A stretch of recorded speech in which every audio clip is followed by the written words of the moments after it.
Tabir gelap kasus ruda paksa remaja perempuan 18 tahun berinisial C mulai tersingkap lebih lebar.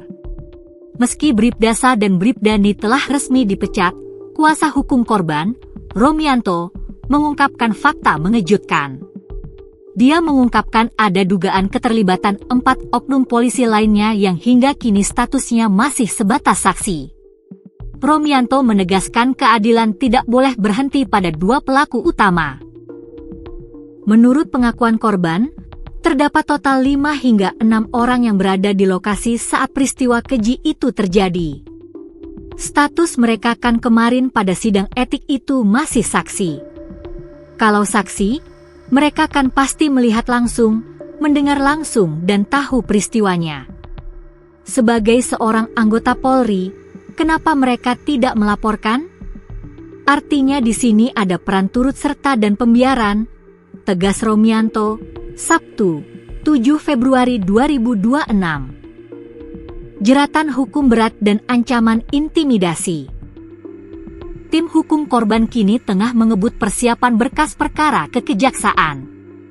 Romianto mengingatkan sebagai aparat penegak hukum, para pelaku terancam hukuman maksimal 12 tahun penjara, ditambah pemberatan sepertiga dari hukuman pokok. Namun, perjuangan mencari keadilan ini dibayangi ketakutan. Pihak lebih makalam harus berjaga bergantian di rumah korban setiap hari guna menangkal potensi intimidasi. Kami piket ke rumah korban untuk menghindari hal-hal yang tidak diinginkan karena ada intimidasi dari pihak-pihak yang punya kepentingan, tambahnya. Proses sidang etik maraton selama 12 jam ternyata meninggalkan luka batin yang mendalam. Ibu korban dilaporkan mengalami stres berat hingga mual dan muntah setelah mendengar detail kronologi pemerkosaan anaknya di ruang sidang. Kondisi sang anak tak kalah memprihatinkan. C. 18 yang sempat mengurung diri dan mencurahkan keinginan untuk mengakhiri hidup, kini semakin tertekan karena harus mengingat kembali memori kelam tersebut. Anak ini berada di samping saya, terus nunduk. Saya tanya kenapa, stres katanya, ingat lagi kejadian malam itu, tutur Romianto lirih. Hingga kini, pihak kuasa hukum masih menanti respons dari LPSK dan Komnas Perempuan untuk memberikan perlindungan nyata bagi korban yang tengah berjuang melawan trauma dan mencari keadilan yang utuh. Samson dan Nabil resmi mendapat sanksi pemberhentian tidak dengan hormat dari PTDH, Kepolisian.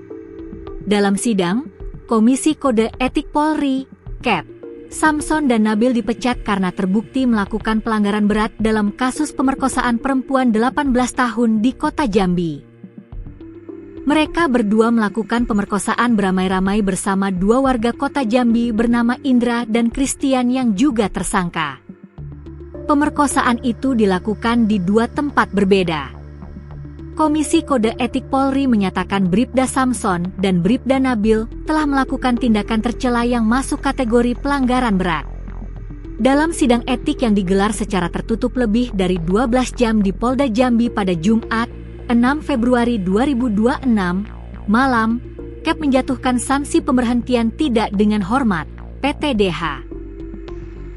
Tak terima dipecat usai terlibat kasus pemerkosaan, 2 polisi di Jambi ajukan banding. Banding ini diajukan Bribda Samson, Sa, dan Bribda Nabil, Ni, usai sidang-sidang Komisi Kode Etik Profesi Polri, KEP, yang memutuskan keduanya dijatuhi sanksi pemberhentian tidak dengan hormat, PTDH. Sidang kode etik digelar di Mapolda Jambi pada Jumat, 7 Februari 2026, sejak pagi hingga malam. Hasil putusan sidang KEP menyatakan Bribda SP dan Bribda Ni sebagai pelaku perilaku tercela dan dijatuhi sanksi pemberhentian tidak dengan hormat, jelas Kabid Humas Polda Jambi Kombes Pol Erlan Munaji.